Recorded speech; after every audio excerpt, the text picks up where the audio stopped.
kabukid. Ang advantage kasi nito, bata mo na itanim, mas marami siyang magiging suwi. Ayun. Pillars. Yun yung kagandahan naman. Yan ang kagandahan niya. So yun mga kabukid yung... Saka ito, less stress. Hindi na siya may stress. Kasi hindi mo siya binunot ng kamay. Hindi na siya nasaktan. Ayun, yun ang kaganda. So bakit nilulukot? Kasi yan po ay inilalagay dito. Ano po yung size niyan, yun din po yung kasukat dito. Ayan, tapos ito naman po mga kabukid, yung gagalaw para kunin po yung punla, no? Dito. So mamaya pakikita natin yung paano gumagana itong machine na ito. So mayroon pa sila sir doon, kaya lang old model na yon, hindi na ginagamit nila sir. Yan yung kauna-unahan nila. Pwedeng sumakay yung tao. So ngayon, ang tawag sa machine na ito, sir? Walk behind. Walk behind. Walk behind. Isa naman, ride on. Magandang araw mga kabukid. Nandito ako sa Baluarte de Sir Isagani, no? Time check tayo. Alas 6:25 ng umaga. Araw ng Martes. Sir, magtatanim na uli tayo. Tatanim na uli. So ito na po mga kabukid. Ano nga variety nito, sir? 218. 218. Yun. Panatik talaga si sir sa 218. Shoutout mga boss! Shoutout. Maulang umaga. So, ayan ang resulta. Sir, ilang days na ito? Mali, 15 days na ngayon yan. 15 days na. September 1 ang tinanim na itinulayan eh. Oo nga, 16 ngayon. So, 15 days. Supposed to be dapat 12 lang, ano? Pwede nang ilipat siya. Ganto kaganda yung dapog system eh. So mga kabukid, ito yung gagamitin na planter, ano? Planters machine. So ito yung ating gagamitin para maitanim to maya-maya. Ilan na ba yung ganto natin, sir? 4 yan. 4 na. Parada pa yung dalawa. So ito, sir, nalapad na ito. Nakailang kilo lang ito? 1 yan. Sa isang hektarya kasi 50 kilos. 50 kilos. 1 yan. Pang 7 hektarya yan. Bali 350 kilos lang. Ito. Yan, kung tanim ng tao, doble yun. Doble. So nakatipid tayo sa binhi. Sa binhi. So yun mga kabukid. At tawag dito, yung bilis ng paglaki niya, sir, ganun lang din ba doon sa sa transfer ng tao? Yun nasa lupa. Oo.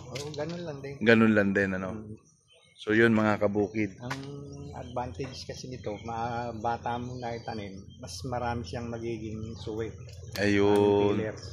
Yun yung kagandahan naman. Yan ang kagandahan niya. So yun mga kabukid yung... Ito, less stress.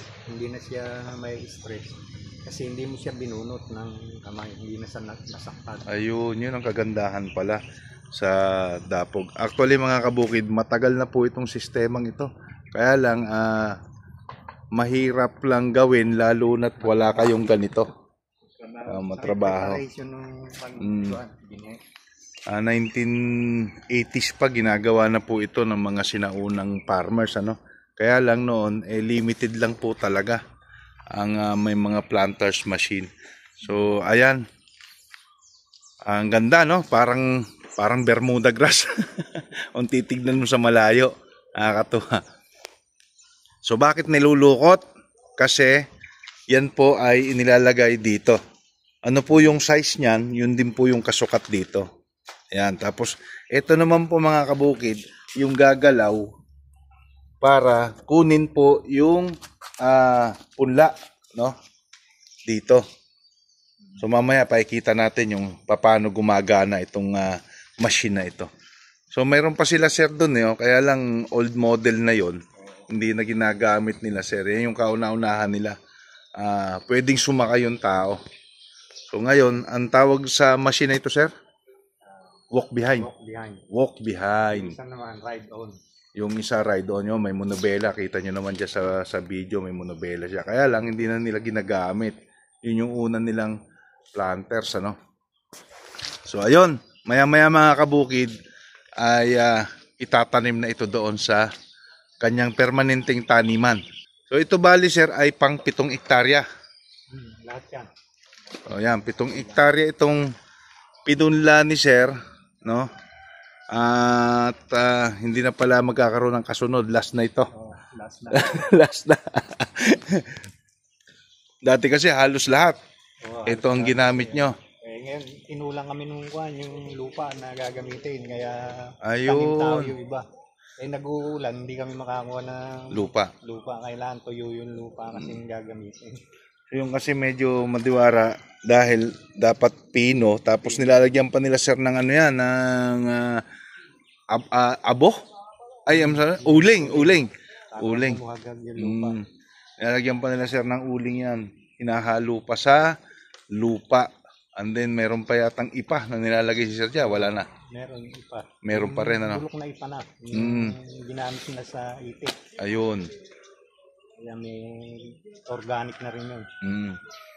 At ang maganda, speaking of organic, na-spray na rin natin ng Miracle Foliar. Miracle Foliar, na-spray na yan. Oh, ayan. So may pabaon na po talaga ito mga kabukid. Kaya pag tinanim ito, maganda ang magiging resulta.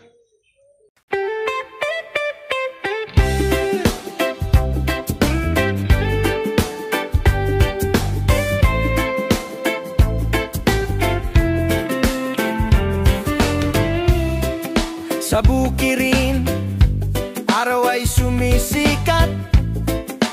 Palay at gulay, sabay na lumalakas. May sagot sa sakit, proteksyon sa pestel. Kabukid, lagi kang maaasahan. Magandang araw, mga kabukid. May gamot sa halaman, siguradong sulit. Miracles Foliar, laging kabit-bit. Para sa ani, tagumpay ay hitik. Tagumpay ay hitik. Herbicide, insecticide, proteksyong tunay. Fungicide, pesticide, kaagapay. Bawat ani, ligaya at tagumpay. Sa kabukiran, El Kabukid ang kaagapay. Halina, mga kabukid, sabay-sabay tayo sa tamang alaga. Ani sigurado, Miracles Foliar, sagot sa sigla. Kasama ka, El Kabukid, sa bawat umaga. Magandang araw, mga kabukid. May gamot sa halaman, siguradong sulit. Miracles Foliar, laging kabit-bit.